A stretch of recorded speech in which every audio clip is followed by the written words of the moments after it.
Kulembeza omulondo w'eggwanga Mr. Robert Kyagulanyi Ssentamu nkulamusizzaako nnyo ssebo kansubira nti oli bulungi weebaleka press conference kotuwadde mu yafeesi yo ey'obukulembeze ku kitebe kyaffe kya National Platform naye njala kutegeeza ba foot soldiers mwenna ba comrade ne ttiimu ya president yonna emukuuma nti enteekateeka ya Museveni ey'okukwata abakulembera ttiimu ya president yonna ey'ebyokwerinda ekyagenda mu maaso nga kino baagala kikozesa nga akakodyo akamu ak'okumumalamu essubi n'okumutiisatiisa asigale nga talina muntu amukuuma.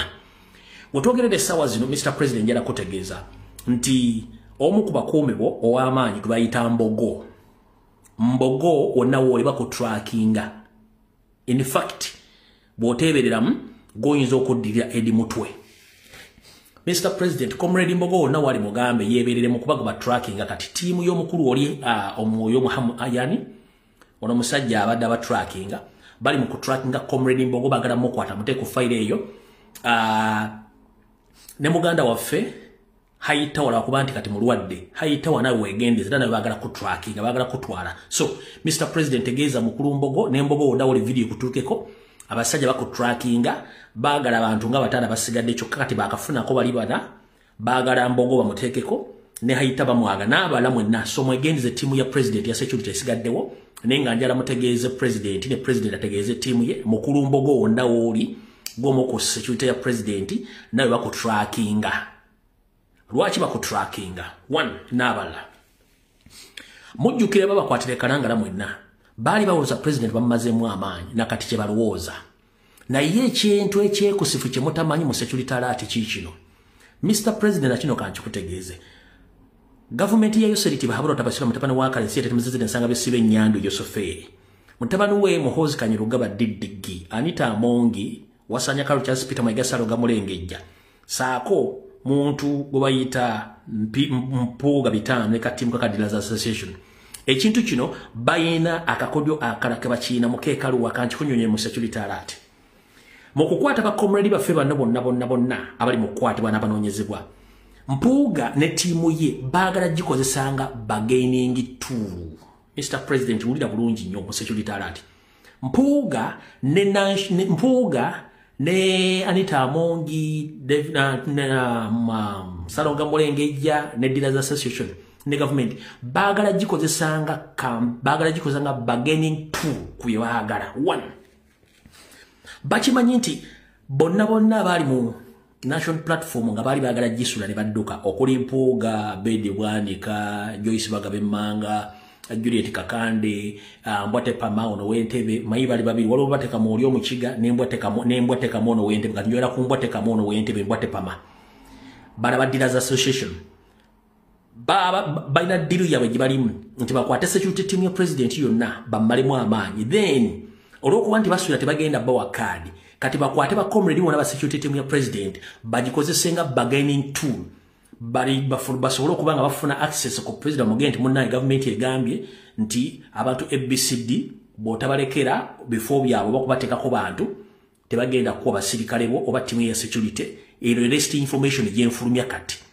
Mr. President ba comrade baffe bonna bali ku security team bagala bakozesanga bargaining tool bargaining power mu kubagaininga okulekera Mpuuga ne tiimu ye obutabasimbako bantu mujja kiwulirako mu nkuba ez'enjawulo z'enkireese ne first hand information bagenda bakozesanga bargaining tool mbo tebaagala basimbako bantu then to negotiating na government abantu bano babate nenga temutaddeeko bantu ye tiimu eyo kwekakodya akapya akaliwo. So Mr. President njagala okutegeeza mu security alert ya leero nti mukulu Mbogo bamutrackinga essala bayinza omukwata saako ne mukwani muganda fwe gubamenya ekigere naye ng'oli oyo musajja yabaliko oyo musajja omukiga yabaliko yabatambulirako ne ba security operatives abalala bebatambulirako.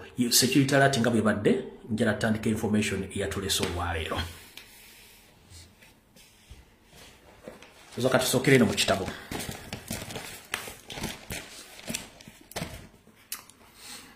Alright, bannayuganda mwenna njala baloopera era n'obategeeza ne president mutegeeze Robert Kyagulanyi Ssentamu muntegeeza bwe mba njogedde ku president mbantegeeza Robert Kyagulanyi Ssentamu si Museveni. Ekirala mwenna abali ku TikTok ba comrades ngenda basaba buli muntu addeyo ku Facebook nga nina bugisi mufungize mwina kye mutamanyi ngenda kibategeeza ko gye bujjo katono. buli muntu yenna eyadda ku TikTok nga tuli ku Facebook dda ku Facebook obudde bukyali mwena kimutamanyi ya njaki bategeezedda ne katusoke wano Electoral Commission ngikulu Simon Byabakama mwategeddeko nti already batandise oku baina polling station eziwera lukaaga nga 37 ze bajjeemu okwetoola eggwanga lyonna bakikola batya Mr. President nkulu operati mukulu Simon Byabakama batandise okujjamu polling stations okwetoola eggwanga lyonna webamanyi nti NUP erinawo strong support polling stations sofa bakajja mu lukaaga plus bazijja mu kwetoola eggwanga lyonna ekyo nakyo njagadde mu kitegeere ekyokuli Mr. President saba okuloopera n'okutegeeza nti era waliwo obubbi obugenda mu maaso essaawa zino mu barracks zonna ez'amagye mu ggwanga waliwo kye bayita ballot staffing ekigenda mu maaso nga kyennako obujulizi mu gye batwala okunaaliza ba NRM obwongo ekyankwanzi olwaleero wetwogerera ekyankwanzi bakamala omwezi mulamba ne wiikisi 2 nga bali mu kutiikinga obululu bwa Yosoferi Nyandwe olwaleero wetwogerera wenzijidde ku mpewo nga National Robbers Movement oba National Reverse Movement ekyankwanzi bakatiikingira omwezi gumu ne wiiki 2 nga batiikinga obululu bagenda okukozesa mu kulonda kino kigenda mu maaso obubalakisi zonna okwetoola eggwanga lyonna kubanga bakimanyi tebasobola kutuyitako mu kalulu balina kabba bobbi so Mr. President ensonga eno njagadde njikutegeeze nti ekyankwanzi mu washing bay y'obwongo brainwashing bay ati kyankwanzi mostly for NRM cadres there is ongoing ballot staffing in Kyankwanzi. It has already taken 1.5 months. They have been doing these of staffing ballots as they are preparing for elections 2026 as we speak right now. So I wanted to inform you, Mr. President, the national platform to be aware about this ballot staffing which is taking place at Kyankwanzi and other military barracks across the country, whereby Museveni, he fears that he's going to be defeated in the forthcoming elections because he has no support as we speak right now. So there is ongoing ballot staffing in Kyankwanzi, brainwashing be strict for NRM supporters. You banalize ubongo bw'abantu bategeera ba NRM. Ekyo mukitegedde bulungi nnyo. Out of the one. Mr. President nakano kawulirize n'abatawuliriza. Mu nkola ey'abawulemu bafuge. Mu nkola tankuula entalo. Nze kennyini nabasaba entalo tuziveeko era tuziviireko ddala. Naye kano kankayise omanye byange byogera kate ng'omusezi agula essiyani. Mami President Robert Kyagulanyi Ssentamu njala kutegeeza nti bino bya munda nnyo. Naye sigenda kumentioninga linnya. Oyinza okyewulirirako oba oyinza okkiraba. Mwenna bannayuganda temwewuunya, saagala mukyewuunye singa mu famire ya Ssentamu muvaamu omuntu gavumenti gweyinza okuwa ekifo ku bifo bino wammanga. Weyinza okuwa RDC, weyinza okuwa ekifo mu gavumenti oba minisita oba ekyadvisor oba okumusindika commission oba ku embassy zaabwe. Kijja kulabikirako ewantu amannya go kanga sirikire naye njagadde okibategeeza mwekirabako temwewuunya nti mu famire ya Ssentamu omugenzi temwewuunya nga Museveni aggyeemu abantu 2 ku 1 nga bawadde ekifo mu gavumenti ye.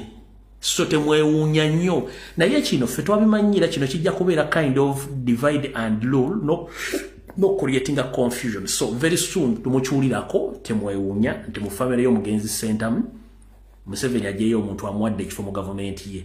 Kino aba ayagala creatinga mukitegedde bulungi, aba ayagala creatinga diversion. So ekyo mukitegedde bulungi nnyo. Tuvudde waawo.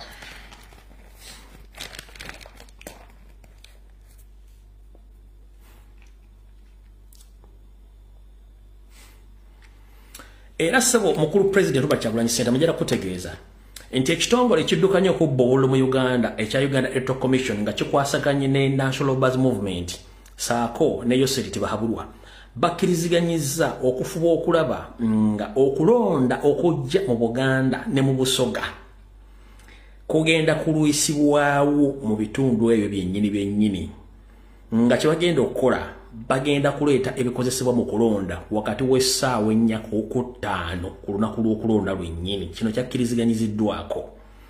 Kino baagala kikozesa nga enkola emu ey'okkendeeza ku bawagizi abayinza okweyiwa ku lunaku lw'okulonda, at least ku bantu abagenda okulonda ku lunaku olwo kukendereko ebitundu nga 35 ku buli 100.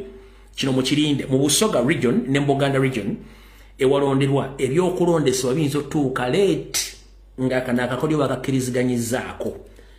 Mr. President yagadde okutegeeza nti Electoral Commission ne NRM Sako ne Museveni bakkiriziganyizza nti mu Busoga region ebyokulonda ebikozesebwa mu kulonda bagenda bireeta kikeezi okendeeza ku nnamba y'abalonzi abayinza okuba nti bagenda kulonda national platform baagala gikendeeza ebitundu 35 ku buli 100. Mutegedde bulungi nnyo. Ensonga ey'okubiri, era Yosoferi Nyandwe ne babbi banne ababbobulu abakulemberwa Mukulu Simon byabakama era bakkiriziganyizza bulungi nnyo nti bakubba akalulu kano ne bagenda kabba katya. Mu bitundu ebimu mu Buganda ne mu Busoga n'ebirala mu Uganda mweje munangamba nti okulonda ebyokulonda bituuka ssaawa 12 oba emu. Ebyokulonda ebikozesebwa okulonda mu bitundu ebigenda tuuka ssaawa 11 ez'ekiro. Ate era ku 11 wajja kubeerawo abantu abanaabaleeteddwa ku polling station eyo nga ba NRM strict nga ba NRM. Mumpulirize bulungi. Ku lunaku lw'okulonda okwetoola eggwanga lyonna obubookisi bulina okutuuka ku polling station by ssaawa 12 o 12 late oba emu. Wabula bano basuggestinze nti mu bitundu ebimu gye bamanyi nti bajja bakuba ebyokulonda ebintu by'okulondesa bayinza obireetawo ssaawa 11 era ne batandika okwawulamu abantu baabwe abajja okwefaananyizaako nti bankyukakyuka n'aba NRM. Akakodyo kali katya. Baggulawo okulonda NRM beneebereese nga buli omu waddembe okuteekamu buli bw'ayagala mu bokisi. Kati mmwe bakyala n'abasajja ab'enkyukakyuka banajja okulonda ku budde obwo w'essaawa emu nga etandika. Mojja sanga polling station zagguddwawo dda nga liwo bali mu ngoye za national platform abalaba era tebajja balaga nti ba NRM nga bali mu ngoye za bulijjo naye nga bakulaga nti okulonda kwatandise dda era n'abalonzi bayimiridde wali balinze bulinzi. Akakodyo kapya nnyo. Mumpulirize, akakodyo kapya nnyo. Bajja kuteekawo abali mu ngoye ezaffe eza bulijjo naye nga ba NRM then bateekewo n'abambadde engoye za national platform nga bawulewo ebitundu bibiri abagenda baloosa nti ba NRM n'ab'enkyukakyuka naye nga ku ssaawa 11:12 bajja kuba bamaze okukola kye tuyita ballot staffing oba vote leaguing. Kati mwe abajja ng'obudde busaasaanye bajja bagatya muzeretifu okulonda kwatandise dda naye buli kimu abantu bazedda babano olwedde okulonda nga obubox babutaddemu dda obululu. Okitegedde bulungi nnyo. Ku ssaawa ezo bajja kuba batandise dda okulonda. Kino ne kibalowoozese nti okulonda kwadde kwatandise dda bulungi nga bo babadde babbye dda obululu. Mukitegedde bulungi nnyo. Alright. Mr. President era nsaba okutegeeza nti Yoseri Tibahabulwa Nyandwe yayise omukulu akulira amakomera mu ggwanga gwayita Simon Byabasayija n'amuteeka ku nninga n'amukunya n'amugamba nze Yoseri Nyandwe sinya guteeka ate emyaka gye ndi mu Ssebuya bwe mbanga nkutta omuntu yenna najja mu kkomera nze nina olukusa olumuta oba olutamuta. N'agamba Simon Byabasayija ng'okyanjagaza emirembe nga toyagala kgenda nange gye nsuubira ogenda very soon sigeza nenda omusibe yenna atereddwa nga wa national platform.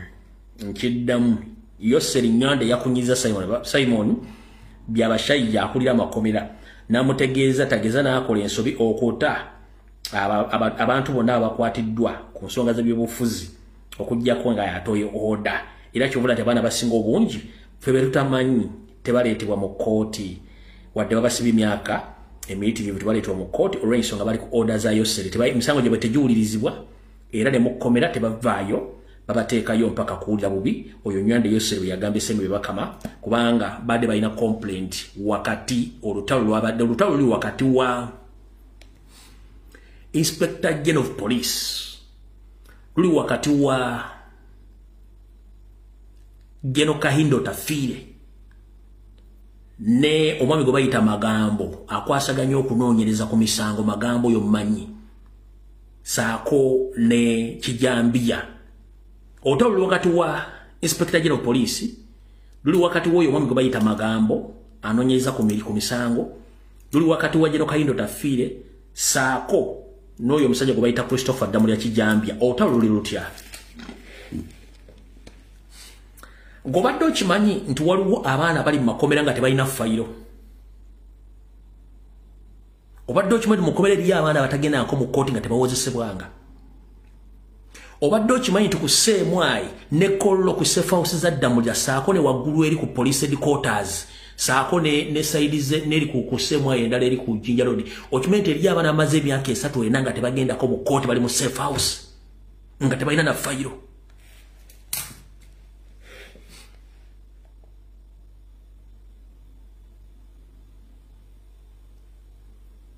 eriyo abaana bali embuya nga tebagendangako mu kkooti bamaze mu underground emyaka 3 kwena nga tebalina fayiro tebagendangako mu kkooti neri ku Jinja Road eyo basime ku Seemwayi endala waliwo Seemwayi bagiyita yani ekundi bagiyita batya eyo ku Jinja Road era ndo bayo Seemwayi baani naye eriyo abaana bamaze mu safe house emyaka 2 3 tebalina fayiro tebagulwako musango wabula batumulugunyizibwa oyo Kijambia musajja mukuru gundi oyo ono mudduga balinganga alinge tamozi fumba kasoli wali na manve oyo Kijambia Maria Mungu alina safe house ku police headquarters Naggulu alina safe house Kololo wali abaana nga tebalina de fayiro nga abakyunyizo okumala emyaka 3 kwena nga tebagulangako musango kati n'abaana bali makomero tamanyi bangi nnyo abatalina case file nga tebajjangako mu kooti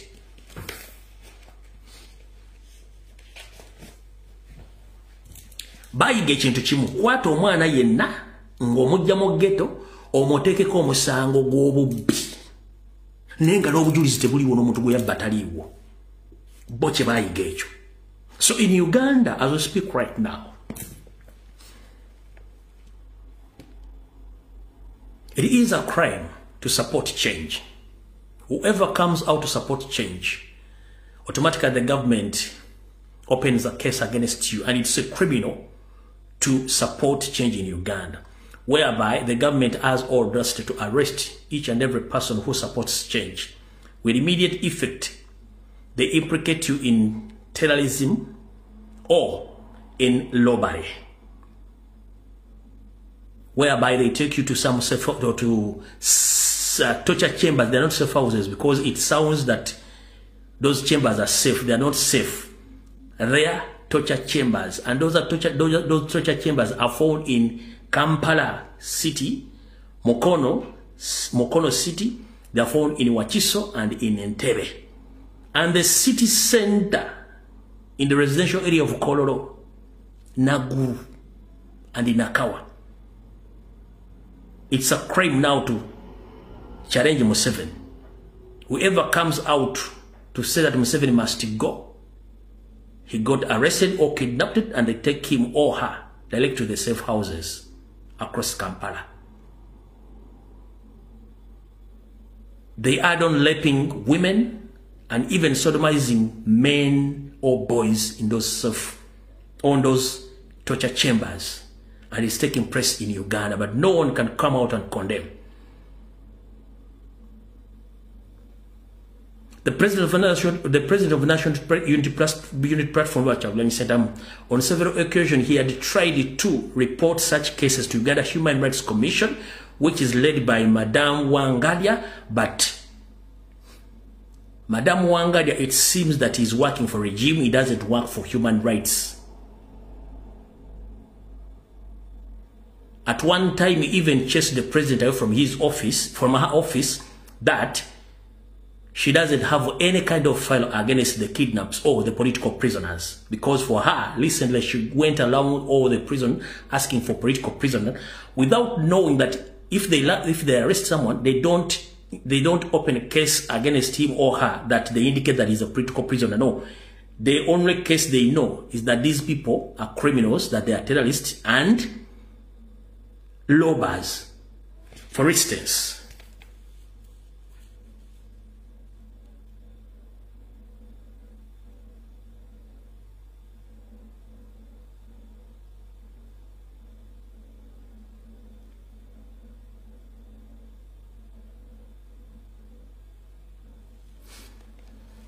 this lady, she's the chairman of Uganda Human Rights Commission.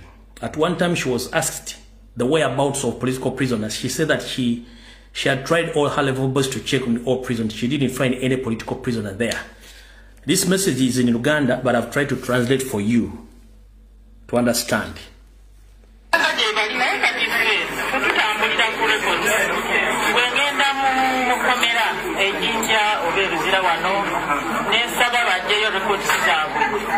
Admission book. Abayingiriza abasibe nga bakatuuka babava mu kooti ez'enjawulo. Emisango gye tusoma mu admission book tetulabanga mu political prison. Tulabamu emisango oluusi terrorism, obutujju, oluusi mada, obutemu, oluusi okukabasanya obwana obuto, obulisamaanyi. Tetulabangako omusango gwe bayita political prison. So nsobola kwogera ku kyesimanyi. Political prison aba yafaanana atya? Kuba nze ndi munnamateeka mmanyi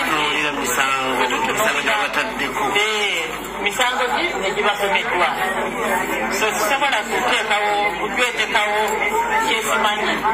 Ekundi oyo wadde bamusomera omusango gw'obutemu oba ogw'obutujju naye political prisoner ekyo tetukimanyi. All right, she went on asking the interviewer that who are the political prisoners and how are they look. At one time, we've been demanding our comrades who were kidnapped so many years back. At one time, the Prime Minister, Robert Nabbanja, herself confirmed that she knows whereabouts of some of the people who were arrested. But as time goes on, she changed her statements that she doesn't know and nobody knows where they are. But she confirmed she knows where some of them they are. Here is the evidence. But we are fortunate that Kibarama was traced. He was arrested recently in October in a place called Kakiri, and he's one of those that is claimed to have killed police officers in Chiboga, Wakiso, and other places. Order for my brother. Thank you, Keep insinuating that I have the blood of Kibarama. I have what? When in actual sense, I'm not a security person. Is in order. Thank you. With the indulgence of the Right Honourable Speaker. Hold on. Fortunate that Kibarama was traced. Hold on. She's the Prime Minister of Uganda, Nabbanja Musafiri. She confirmed that Kibarama and others, they were arrested. And she knows where they are. When she was questioned during the parliamentary session, again she denied what she said. Here is the evidence. But we are fortunate that Kibarama was traced. He was arrested recently in October in a place called Kakiri, and he's one of those that is claimed to have killed police officers in Chiboga, Wakiso, and other places. Order for my brother. Thank you, Right Keep Honourable. insinuating that I have the blood of Kibarama. I have what? When in actual sense, I'm not a security person. Is in order. Thank you. All right.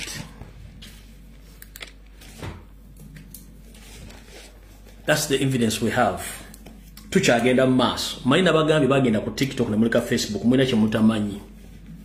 Ngenda banyonyola gye bijja katono. So zeze ensonga nga bwe ziri mutegedde bulungi mbadde kino kijje ku nsonga za Ssemano Baka Museveni okumukunyana mugamba tagezaako naata abasibe be yebe yakwata byateekayo naye Museveni ayogera ebyo nze mba n'ebyafaayo byange at one time Museveni yayogera ebigambo bino Yoseferi Nyando yagamba nti si musango omuntu obutakolonda era yetasobola kuteeka bulabe ku muntu abatamulonze kubanga buli muntu alina choice ebyokulonda biba bya choice. Nyando Yoseferi, you are watching me right now.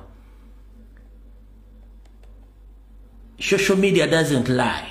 Internet doesn't lie. We still have records of you confessing that if someone doesn't support you, is not a criminal. But now, whoever doesn't support you, he's a criminal. Leader.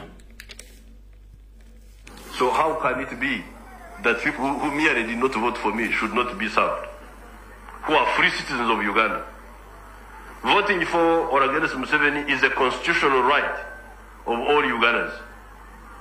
It's not a crime. If you don't vote for Museveni, it's not a crime. It's a preference.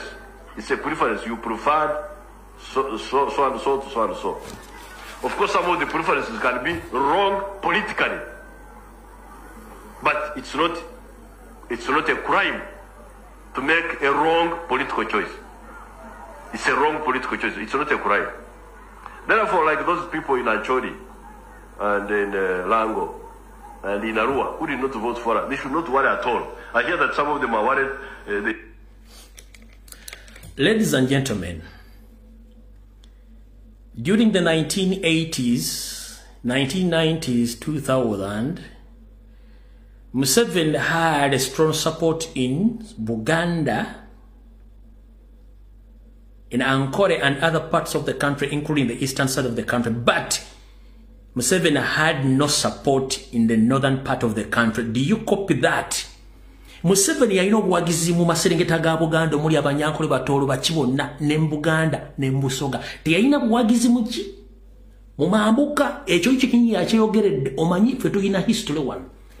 N'abatega koni kennyini n'abasaddaaka kati wuno wano yabyogera kyekyamutwazisa koni nekimutwazisa alisira kwena n'abasalaasala indirectly nga yeebuuzabuuza information tegenda kuvaayo ndoza jjajja lero nkulina Museveni lero nkulina wano otambula ogamba abantu nti abalonda opposition temugenda kufuna service balonde NRM service egenda kutuuka omuntu yandi kubuuziza NRM onna weeri nga tolabyeko muzimba church muganya okuzimba amalwaliro n'amasomero wonna NRM weeri wagende batuwalisti nga wali wanjawulo nnyo n'okusinga ebitundu ebiri byaggwanga mbale nga tuwasinga obufu gwe kwennyini mu kavidiyo kano ogamba nti omuntu atakulonda si musango okitegeera era no mentioninga ne areas ezali tezikulonda kye wazikola nkoko bazzukulu wazisindikira koni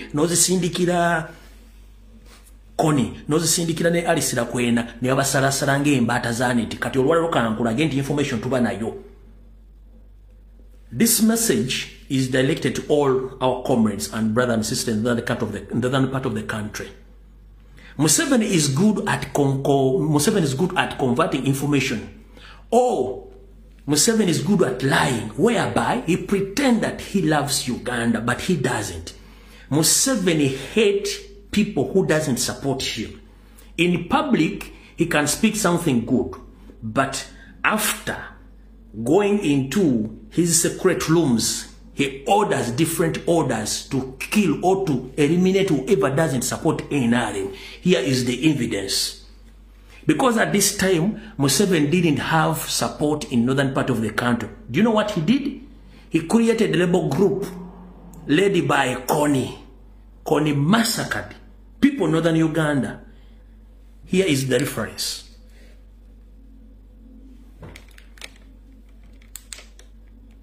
So how can it be that people who merely did not vote for me should not be served? Who are free citizens of Uganda? Voting for or against Museveni is a constitutional right of all Ugandans. It's not a crime. If you don't vote for Museveni, it's not a crime. It's a preference. It's a preference. You prefer so and so to so and so.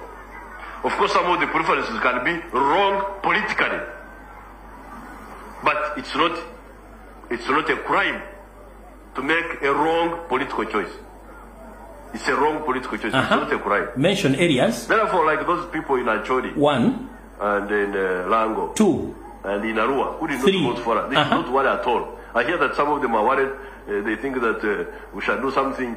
Maybe that is what their political leaders would have done. They would have killed those who did not support them politically.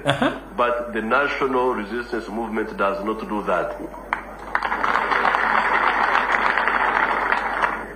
So, we shall serve all people of Uganda in the same way.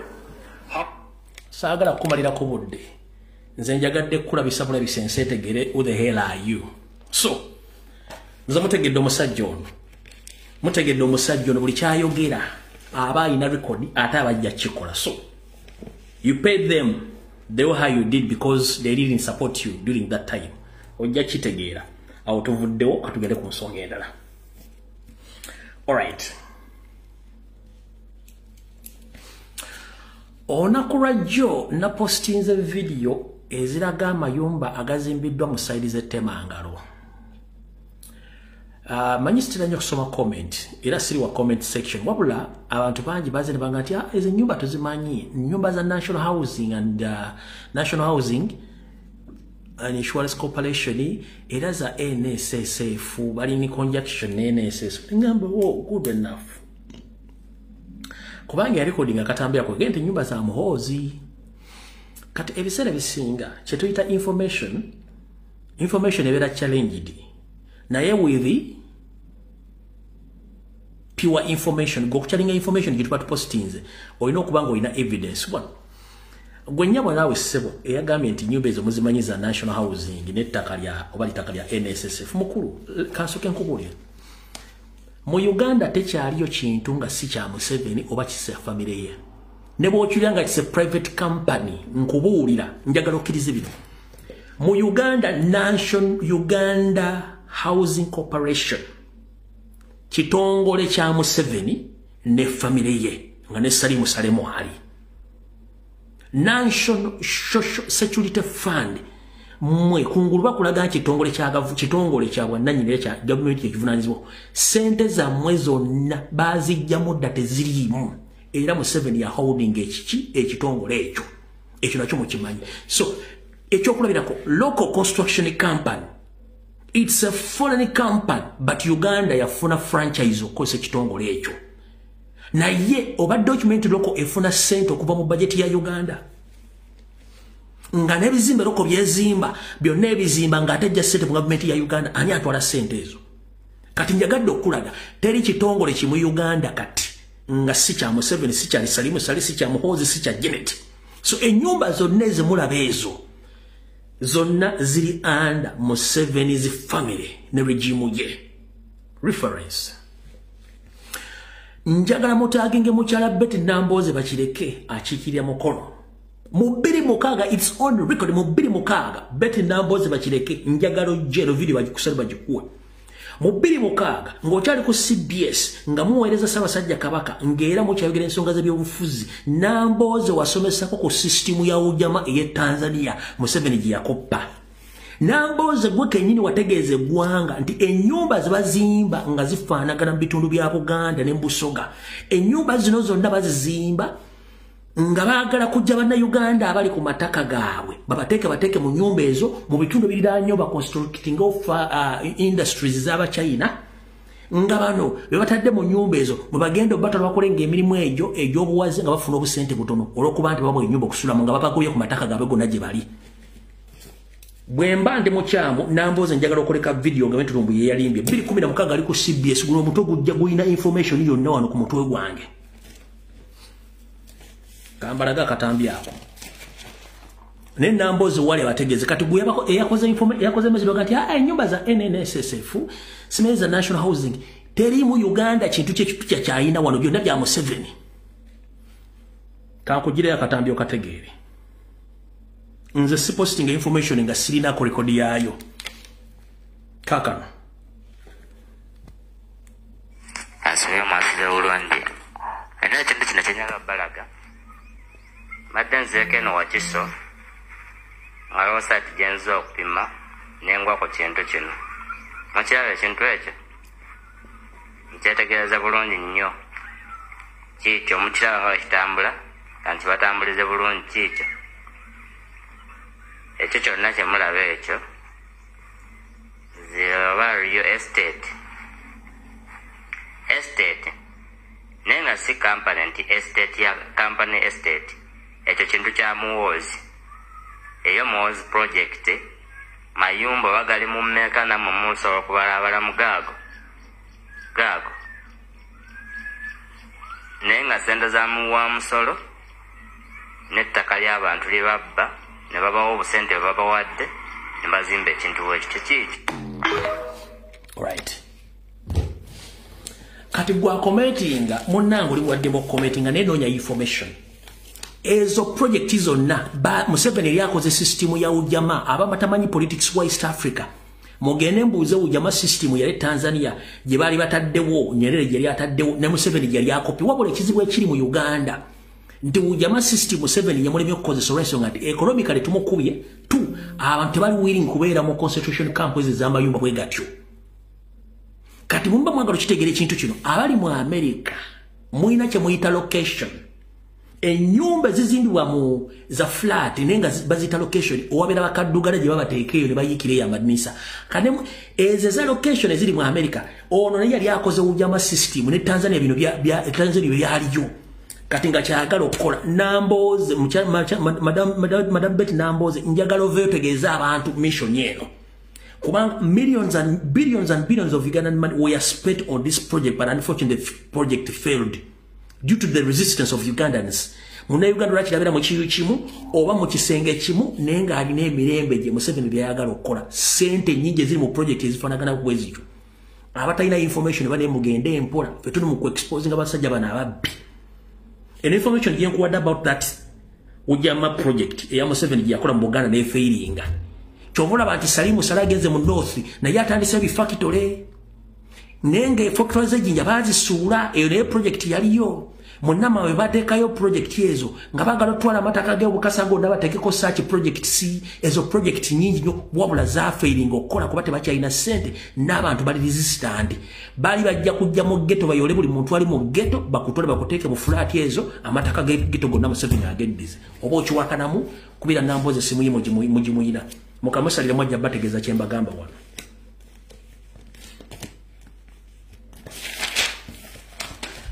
Tukyagenda mu maaso.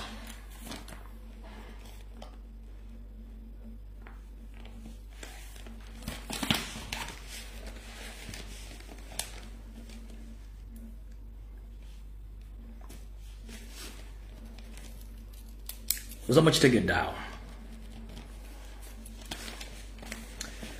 Alright, njala tegeza Mr. President wa Uganda mwenna. Njala Anita Amongi ajje a Deputy Speaker Taibu ajje ne ba MP bonna nga sawudde wa NRM wa United Platform we for DC eno message njagala egende liba MP mwenna. Naye okusingira ddala njagala jiwereza President ategeere chichi mukuru mwanga Kivumbi nawe nkwagala ko wano mukuru Joel Seyini nawe nkwagala ko wano mulize bulungi nnyo.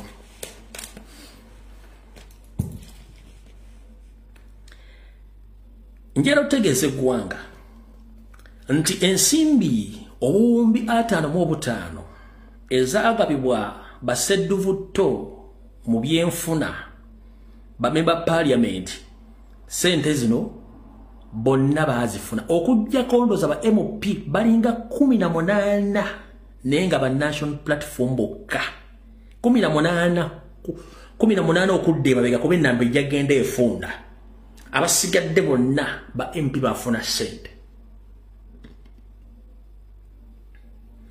I confirm to you that the 55 billion shillings which Museveni donated to MPs, almost all MPs received 100 millions, apart from the few, like 15 of them, and those that belong to national platform, who didn't receive that money, but the rest of MPs all received 100 millions. That is a confirmed information.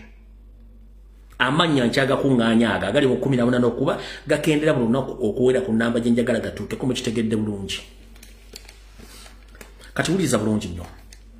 Mr. President Kyagulanyi Ssentamu mujja kutegeeza nti ba MP abasinga obungi bafuna ssente naye kuba mu ludda oluvuganya n'abo balina kaadi zaffe abafuna ssente beba gurupu ya Mpuuga bamawaggali abasobola okutuddukako wadde bakyatwesinyizaako nti baffe gurupu ya Mpuuga yafunira ddala ssente ng'eno yennyini kabwejungira yazifuna ensobola kitavaayo zoogerako wadde ne banne naye ne bannampawe ngo baazifuna naye omanyi lwaki ate abamu bajja ne basayininga tebaafuna ssente wane wali okule n'okukomba essowaani wuliriza mukyala Nnaalongo Sologate n'abatulege Anita Amongi omumongoli omweru yatuuza bannakigwanyizi bano ba MP nga bamaze okufuna milioni 10 ne bamwebuuzaako naddala bano abali mu lulyo lw'okutuddukako n'abagamba nti okusayininga mugende musayininge mumpulya bulungi nnyo naye kasitoma l'okusayininga todde ebweru noyasamiranga akagega akakalu akali ku muddala mbw ate ovumirira okufuna ssente sirika busirisi kubanga bw'onooba ovuddeyo okwogera nti wafunye ssente nze kennyini ŋŋenda kubalabisa mwenna abaazifuna nti ŋŋenda balabisa nti ssente mwazifuna kati mugende mu okusayininga musayininge naye temukonda